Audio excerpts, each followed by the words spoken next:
2017년을 시작한 지 오늘 25일이 지나가고 있습니다. 25일이라는 숫자를 생각할 때에 1년에 25일 얼마 되지 않은 것 같지만 참 많은 시간이 흘러간 것 같습니다. 왜 그럴까라고 묻는다면 너무 바쁘게 살아서 그런 거 아닌가 이런 생각이 듭니다. 일에 쫓겨 사는 삶 말이죠. 시간이 흘러가는 대로 몸을 맡기고 이리저리 정신없이 살아가는 우리의 모습 말입니다. 정작 우리가 이 땅에서 살아가는 목적은 나를 이 땅에 보내신 창조주 하나님의 뜻에 맞게 살아가야 되는데 내가 사는 삶 속에서 하나님이 보이지 않을 때가 있다는 것입니다. 그렇다고 교회 일을 하지 않는 것도 아니죠. 목사로, 장로로, 또 신부집사로, 권사로, 교사와 찬양대 등 참 많은 일들을 하고 있지만 이게 정말 주님께서 나를 보내신 이유에 맞게 살아가고 있는지 아니면 그냥 직분에 쫓겨서 바삐 살아가고 있는지 우리는 날마다 자신을 돌아보며 하나님께서 나를 보내신 목적에 맞게 살아가기 위해서 우리는 부단히 애써야 할 것입니다. 우리가 읽은 본문 6절 말씀에서 하나님께로부터 보내심을 받은 사람이 있으니 그의 이름은 요한이라. 하나님께 보냄을 받은 사람, 그의 이름 요한. 성도님들, 요한은 분명 하나님께 보냄을 받은 사람입니다. 7절에 말한 것처럼 하나님께서 요한을 이 땅에 보내신 목적도 분명히 밝히고 있죠. 요한이 증언하러 왔으니 곧 빛에 대하여 증언하고 모든 사람이 자기로 말미암아 믿게 하려 함이라. 하나님 요한을 보내신 목적은 첫째는 빛이신 예수님에 대해서 증언하는 것이고 둘째는 모든 사람이 요한으로 말미암아 빛이신 예수를 믿게 하는 것. 이게 하나님이 요한을 보내신 이유라는 것입니다. 우리는 여기서 그러면 나는 어떨까? 나는 어떨까라는 생각을 해봐야 할 것입니다. 나라는 인생이 이 땅에 태어났는데 어떻게 태어났을까? 그냥 우연히 태어났을까? 아니라는 것이죠. 이 땅의 모든 인생들은 우연히 태어난 것이 아닌 모든 만물을 창조하신 하나님의 섭리 가운데에 태어났다는 것입니다. 이 땅의 한 영혼도 그냥 이 땅에 나온 것이 아닌 모든 역사의 주관자이신 하나님께서 하나님이 원하신 때에 우리를 이 땅에 보내주셨다는 것입니다. 하나님이 원하시는 때에 하나님께서 보내주셨다. 예레미야 1장 5절 말씀 보니까 내가 너를 모태에 짓기 전에 너를 알았고 배에서 나오기 전에 너를 성별하였고 너를 여러 나라의 선지자로 세웠노라. 하나님 예레미야가 이 땅에 태어나는 모습을 보여주시는데 하나님께서 어머니의 모태에 너를 지었다는 거예요. 그런데 그것도 태에 짓기 전에 이미 너를 알았다라고 말씀하십니다. 다시 말하면 하나님은 이미 창세 전에 너를 창조하였고 하나님의 때에 너의 어머니의 태에 너를 짓고 이 땅에 태어나게 하셨다는 것입니다. 그리고 내가 너를 땅에 보낸 이유는 이스라엘 백성들에게 선지자로서의 사명을 감당하기 위해서 보냈다라고 하나님 말씀하십니다. 갈라디아서 1장 15절 말씀 보니까 내 어머니의 태로부터 나를 택정하시고 그의 은혜로 나를 부르시니가 그의 아들을 이방에 전하기 위하여 그를 내 속에 나타내시기를 기뻐하실 때에.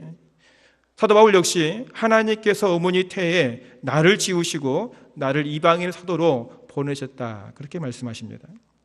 예레미야나 사도 바울은 이런 하나님이 보내신 뜻에 순종하여 자신에게 주어진 사명을 감당하였다는 것입니다.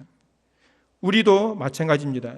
나 역시 하나님께서 이 땅에 보내주신 줄로 믿습니다. 어머니 태에 지으신 분도 하나님이시고 나를 보내신 이유도 분명히 있다는 사실이죠. 그래서 우리는 우리의 삶에 있어서 너무 쉽게 자신을 잃어버려서는 안 된다는 것이죠. 나는 하나님께로부터 보냄을 받은 사람이라는 사실을 우리는 잊어서는 안 된다는 것입니다. 만약 하나님이 나를 이 땅에 보내셨어라는 확신을 가지고 있다면 우리의 삶은 분명 달라질 것입니다. 나를 위한 삶이 아닌 하나님을 위한 삶으로 달라진다는 것이죠. 성도님들, 하나님 나를 보내심을 확신하시고 하나님을 위한 삶을 살아가시기를 간절히 소원합니다. 오늘 세례 요한은 분명히 하나님께 보내심 받은 사람입니다. 요한의 사명은 이 땅에 빛으로 오신 예수님을 증거하는 사명을 가졌습니다.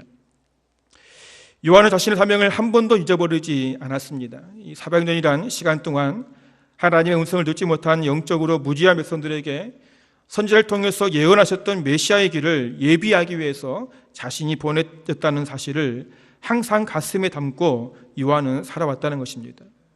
그래서 요한은 자신을 광야에서 외치는 자의 소리라고 말씀하고 있습니다. 오늘 23절에 보니까 이르되 나는 선지자 이사야의 말과 같이 주의 길을 곧게 하라고 광야에서 외치는 자의 소리로다. 나는 주의 길을 곧게 하라고 광야에서 외치는 소리라고 말씀하고 있습니다. 요한은 나의 사명은 하나님께서 이사야를 통해서 예언하신 것처럼 이 땅에 죽어가는 인생들을 구원하기 위해 보내실 메시아, 곧 예수의 길을 예비하기 위해서 광야에서 외치는 소리일 뿐이다 라는 것입니다. 나는 그리스도가 아니라 그리스도를 증거하는 사람이라는 것입니다. 우리는 가끔 나에게 주어진 사명을 잃어버릴 때가 참 많습니다. 아니요, 나도 모르게 내가 주님의 자리에 앉아 있을 때가 있다는 사실이죠. 주님의 자리에. 참 두렵습니다. 두려운 말입니다. 어떻게 내가 주님의 자리에 앉을 수 있나라고 생각하고 싶지도 않습니다. 그러나 우리는 주님의 자리에 주님을 내리고 내가 앉는다는 것입니다. 마치 내가 교회의 주인인 양, 직분이 나를 대변하는 양 소리를 높이고 성도를 무시하는 언행과 행실로 주님의 자리에 앉아있는 우리의 모습을 보게 된다는 것입니다. 세례 요한은 이러한 자리에 앉을 수도 있었습니다. 자신은 원하지 않아도 주위 사람들이 요한을 주님의 자리에 앉힐 수도 있었다는 것이죠. 광야에서 회개하라 천국이 가까웠다고 외치며 요단강에서 물로 세례를 주는 세례 요한을 향해서 네가 그리스도가 아니냐 묻는 것입니다. 그리스도가 맞다는 것이죠. 우리의 구원자가 되라는 것입니다. 그러나 요한은 분명히 말하고 있습니다. 나는 그리스도가 아니라고 말했죠. 나는 그리스도의 길을 예비하러 하나님께 미리 보냄을 받은 외치는 자의 소리라고 말합니다. 우리는 나 자신을 바르게 보아야 됩니다. 특별히 신앙의 연수가 많아질수록 또한 직분을 가지면 가질수록 말이죠. 이단이 생긴 이유가 무엇입니까? 왜 목사가 하나님이 됩니까? 그 이유가 어디에 있습니까? 그것은 주님의 자리에 내가 앉았기 때문입니다. 왜 직분을 받기 전과 받은 후의 모습이 다릅니까? 그것은 주님의 자리에 내가 앉았기 때문입니다. 나는 하나님께 보냄을 받은 자라는 인식이 사라졌다는 것입니다. 나의 사명 어두운 세상에 참 빛을 주시기 위해서 오신 예수님을 전하는 것이라는 사실을 잊어버린 것이죠. 어두운 내 마음에 참 생명의 빛을 비추시기 위해서 십자가의 모든 피를 다 쏟으시고 죽으신 예수님을 증거하는 사명을 망각해 버린 것입니다. 우린 다시 한번 나를 보내신 하나님 앞에서 나를 내려놓아야 될 것입니다. 장대 높이 달려서 자신의 몸을 찢으시고 우리의 어두운 마음에 참 생명의 빛을 비춰주신 주님의 십자가 앞에 나를 내려놓아야 한다는 것입니다. 그럴 때 우리는 이 땅 가운데에서 겸손하게 하나님 나를 보내신 사명을 감당할 수 있게 되는 것입니다. 이런 은혜가 우리 가운데 풍성하게 있어지기를 바랍니다. 그럼 요한을 보내신 하나님께서 왜 예수님보다 먼저 요한을 보내시고 예수님의 길을 예비하도록 하셨을까요? 그 이유는 빛이신 예수님이 이 땅에 오셨지만 세상 사람들이 빛이신 예수님을 깨닫지 못하였다고 오늘 말씀하고 있습니다. 1장 5절에 보니까 빛이 어둠에 빛이 돼 어둠이 깨닫지 못하더라. 또한 더 심각한 것은 세상이 빛이신 예수님에 의해서 만들어졌지만 자신을 창조하신 빛을 알지 못하였다고 오늘 10절에 말씀하십니다. 그가 세상에 계셨으며 세상은 그로 말미암아 지은 바 되었으되 세상이 그를 알지 못하였다. 더 심각한 것은 빛으로 오신 예수님을 알지 못하니 이 땅에 오신 예수님을 영접하지 못하였다라고 11절에 말씀하십니다. 그가 자기 땅에 오매 자기 백성이 영접하지 아니하였노라. 이 땅에 은혜와 진리로 오신 예수님을 깨달지도 또 알지도 영접하지도 못하는 어리석은 백성들에게 깨달음을 주시기 위해서 하나님은 요한을 예수님보다 먼저 보내셨다라는 것이죠. 이러한 사명이 자신에게 있음을 안 요한은 자신의 생명을 걸고 예수님을 증거하는 삶을 살았다는 것입니다. 그러면 요한의 증거가 무엇입니까? 오늘 본문에 예수님은 성육신하신 하나님이시라고 증거하고 있습니다. 요한복음 1장 1절 말씀에 태초에 말씀이 하나님과 함께 계셨고 말씀이 곧 하나님이라 말씀하시는데 이 말씀이 육신이 되어 우리 가운데 오셨다는 것입니다. 오늘 본문 14절 말씀입니다. 말씀이 육신이 되어 우리 가운데 거하심에 우리가 그의 영광을 보니 아버지의 독생자의 영광이요 은혜와 진리가 충만하더라. 세례요한은 지금 이 땅에 빛으로 오신 예수님을 알아보지 못한 영적으로 무지한 백성들에게 예수님은 이 땅에 사람으로 오신 성육신하신 하나님이라고 선포하고 있는 것입니다. 구약의 선지자들을 통해서 말씀으로 들려주셨던 하나님이 이 사람의 몸을 입고 우리에게 찾아오셨다는 것입니다. 하나님의 영광이 예수 그리스도를 통해서 우리 인생들에게 임재하셨다는 것이죠. 그 영광이 무엇입니까? 은혜와 진리가 충만하다는 것입니다. 요한은 자신이 증거하는 예수는 하나님의 은혜와 진리가 충만하신 하나님이시다라는 것입니다. 요한이 외친 은혜와 진리는 하나님의 본질적인 특성을 말씀하고 있는 것입니다. 이 은혜는 전혀 받기에 부족한 자에게 주어지는 분에 넘치는 은혜라는 개념이죠. 이 세례요한은 예수님에게 이러한 은혜가 충만하게 넘침을 보았다는 것입니다. 예수님은 이 땅의 인생들의 이 더러운 죄를 해결하시기 위해서 화목 제물로 이 세상에 오셨습니다. 아담의 불순종으로 인해 이 모든 인생들은 전적으로 타락하게 되었고 스스로의 노력으로 의인을 세울 수 없는 그런 인생들에게 오직 하나님만이 유일한 희망이었는데 세례요한은 예수님에게서 이 놀라운 사실을 보게 된 것이죠. 그래서 요한은 말씀이 육신이 되어 오신 예수님에게서 은혜가 충만하다 그렇게 증거하고 있는 것입니다. 그럼 진리는 무엇입니까? 진리는 참 진리라는 의미가 있죠. 또한 행위의 진실성이라는 의미도 있습니다. 예수님은 스스로를 향해서 나는 진리라 그렇게 말씀하십니다.